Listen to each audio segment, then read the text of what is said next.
മറ്റുള്ളവരുടെ തകർച്ചയിലും നഷ്ടത്തിലും കഷ്ടത്തിലും സന്തോഷിക്കുന്നവരുണ്ടോ?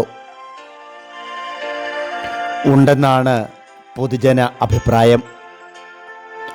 ഒരിക്കൽ ഒരു ധനവാന്റെ വീട് കൊള്ളയടിക്കപ്പെട്ടു. പണമുൾപ്പെടെ വിലപിടിപ്പുള്ള പല സാധനങ്ങളും കള്ളന്മാർ കൊണ്ടുപോയി. വീട്ടിലുള്ളവരെല്ലാം ചില ദിവസത്തേക്ക് ഒരു ദൂരയാത്ര പോയിരുന്നു.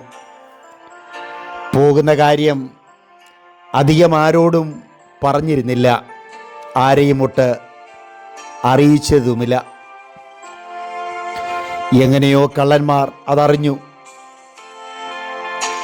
അസൂയാലുക്കളായ അയൽക്കാർ അനുദിനം അവരെ അസഹ്യപ്പെടുത്തിയിരുന്നു.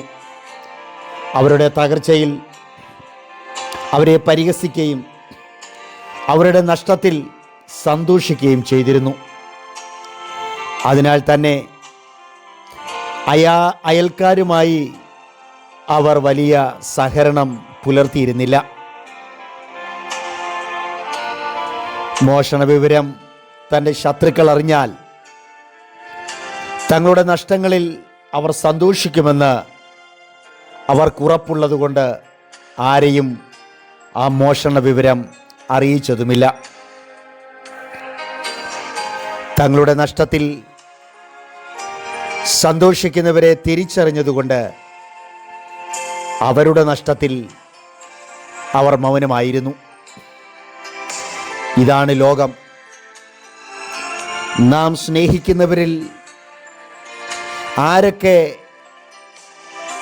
നമുക്കൊപ്പം നിൽക്കുന്നു എന്ന് നമുക്കറിയില്ല. ആരൊക്കെയാണ് നമ്മുടെ നഷ്ടങ്ങളിൽ സന്തോഷിക്കുന്നതെന്നും ചിലപ്പോൾ നാം തിരിച്ചറിയില്ല. നമ്മുടെ തളർച്ചയിൽ സന്തോഷിക്കുന്നത് ആരാണ്? അവർ ശത്രുക്കൾ തന്നെയല്ലേ? ആരാണ് നല്ല സ്നേഹിതൻ എന്ന് പോലും അറിയുവാൻ നാം വളരെ വൈകിയെന്ന് വരാം. ചിലർ ദയ കാണിച്ചേക്കാം, അവരിൽ വിശ്വസ്തത കണ്ടെന്നു വരില്ല. മരുഭൂമിയുടെ അവസ്ഥ നേരിടുമ്പോൾ മത്സരികൾ എതിർത്തു എന്നു വരാം.